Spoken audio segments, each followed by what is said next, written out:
আসসালামু আলাইকুম viewers, welcome back to my channel Samira Sanjana. আবারও নতুন একটা রেসিপি নিয়ে আপনাদের মাঝে চলে আসলাম।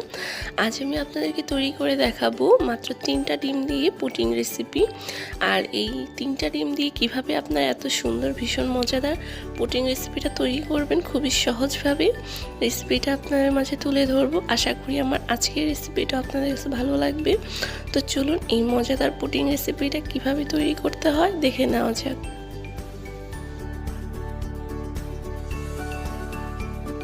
তো এইখানে আমার পুডিংটা তৈরি করার জন্য প্রথমে লাগবে ক্যারামেল, আর আমি এখানে ক্যারামেল তৈরি করে নিব। তার জন্য এখানে আমি 3 টেবিল চামচ সুগার নিয়েছি।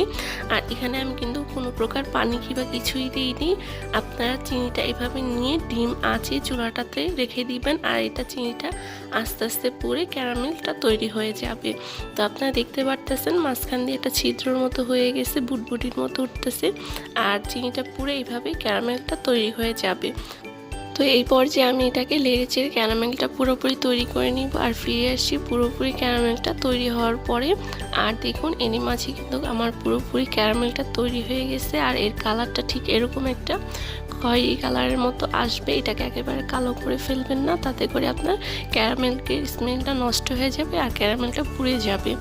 আর এটাকে আপনারা যখনই দেখবেন হালকা একটু লালচে কালার হয়ে যাবে, ওই পর্যায়ে চুলার আঁচটাকে আরও কমিয়ে দিতে হবে, অর্থাৎ ডিম করে দিতে হবে যাতে এটা পুড়ে না যায়। তো এই পর্যায়ে আমার ক্যারামেলটা রেডি। এখন আমি যেই পাত্রে পুডিংটা তৈরি করব ওই পাত্রে আমি ক্যারামেলটা দিয়ে ভালোভাবে এটাকে ঘুরিয়ে ঘুরিয়ে একদম সমানভাবে ক্যারামেলটাকে সেটিং করে নিব। তো এটা সেটিং করা হয়ে গেছে। এখন এটাকে আমি ঠান্ডা হওয়ার জন্য একটা সাইডে রেখে দিব। আর এখানে আমি আরেকটা পাত্রে 3টা ডিম নিয়েছি, আর ডিমগুলো কিন্তু ছিল নর্মাল তাপমাত্রার। আর আমি বিটারের সাহায্যে ডিমগুলোকে ভালোভাবে বিট করে নিয়েছি। আর এখানে আমি এখন দিয়ে দিচ্ছি 3 কাপের মতো, অর্থাৎ 1/3 কাপ করে 3 কাপ চিনি দিয়ে দিলাম। আর আবারও এটাকে ভালোভাবে বিটারের সাহায্যে আমি বিট করে নিব যতক্ষণ পর্যন্ত চিনিটা না গলে যায়। তো এটাকে এখন আমি বিট করা হয়ে গেছে। আর এর মধ্যে এখন আমি দুধ দিয়ে দিব জাল করা। এখানে আমি মেজারমেন্ট কাপের 3 কাপ জাল করা দুধ দিয়ে দিলাম। অবশ্যই দুধটাকে জাল করে ভালোভাবে ঘন করে ঠান্ডা করে তারপরে দিতে হবে। গরম দুধ যদি ডিমের উপর দিতে যান তাহলে এটা দলা পেকে যেতে পারে, তাই দুধটাকে অবশ্যই নর্মাল তাপমাত্রার মধ্যে নিয়ে এসে তারপরে দিবেন।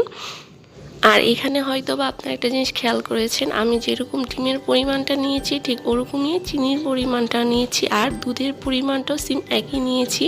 অর্থাৎ আপনারা যদি একটা ডিম দিয়ে ছোট কাপ দিয়ে তৈরি করতে চান তাহলে 1/3 কাপ চিনি দিলেই হবে, তার সাথে 1 কাপ পরিমাণ দুধ দিলেই হবে।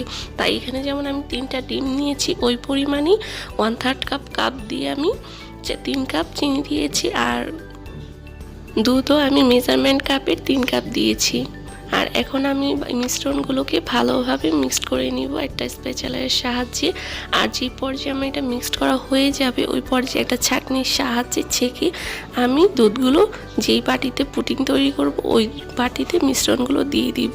আর অবশ্যই দেওয়ার সময় একটু সাবধানে দিবেন যাতে করে এটা ছাঁকনির বাহিরে না পড়ে মিশ্রণটা, দুধের মিশ্রণটা। এতে করে লাঞ্চ চলে গেলে আপনার পুডিংটা দেখতে ভালো হবে না। তো এই পর্যায়টাকে আমার সেট করা হয়ে গেছে। এখন আমি এটাকে ঢাকনার সাহায্যে ঢেকে চলে যাব কুক করার জন্য।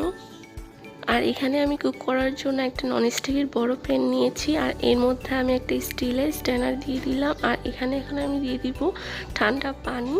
আর পানিটা অবশ্যই এরকমভাবে দিতে হবে যাতে আপনার স্ট্যান্ডটা ডুবে থাকে, না হয়তো আপনার কি হবে যে ভাবটা লাগবে না। তো এই পর্যায়ে আমি এখানে পানি দিয়ে পুডিংটা দিয়ে দিব, আর এটাকে এখন আমি ঢাকনা দিয়ে রেখে দেব। আর ফিরে আসছি 35 থেকে 40 মিনিট পরে।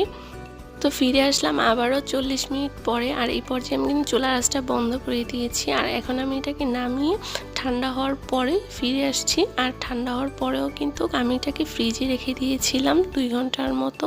তো এখন আমি এটাকে পুরোপুরি যে তৈরি হয়ে গেছে এটা আপনারা কীভাবে বুঝবেন, তার জন্য আমি একটাকে টুথপিকের সাহায্যে আপনাদেরকে একটু দেখালাম। দেখুন টুথপিকটা যেহেতু ক্লিন বের হয়েছে তাহলে এখানে আর কোনো সন্দেহ নেই, আপনার পুডিংটা পুরোপুরি তৈরি হয়ে গেছে।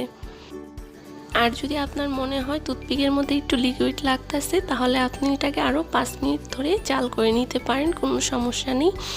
আর এখন আমি এটাকে আপনাদেরকে কেটে দেখাবো। দেখুন তৈরি হয়ে গেল ভীষণ মজাদার খুবই সহজভাবে পুডিং রেসিপি মাত্র 3টা ডিম দিয়ে। আর পুডিং কিন্তু বাচ্চাদের এবং কি ছোট বড় সকলেরই খুবই প্রিয় হয়ে থাকে, তাই আমরা চাইলেই খুবই সহজভাবে ঘরেই তৈরি করতে পারি ক্যারামেল পুডিং। তো এই ছিল আমার আজকের মতো খুবই সহজভাবে ক্যারামেল পুডিং রেসিপি। আশা করি আমার আজকের রেসিপিটা আপনার কাছে ভালো লেগেছে। যদি আমার রেসিপিটা আজকে আপনার কাছে ভালো লেগে থাকে তাহলে এরকম আরও মজার সহজ সহজ রেসিপি পেতে আমার চ্যানেলের সাথেই থাকবেন। আর ভিডিওতে একটি লাইক দিয়ে জানিয়ে দিন আপনার মূল্যবান মতামত, আর কমেন্ট করতে তো একদমই ভুলবেন না। তো আজ এখানেই বিদায় নিচ্ছি, সবাই অনেক বেশি ভালো থাকবেন। আল্লাহ হাফিজ।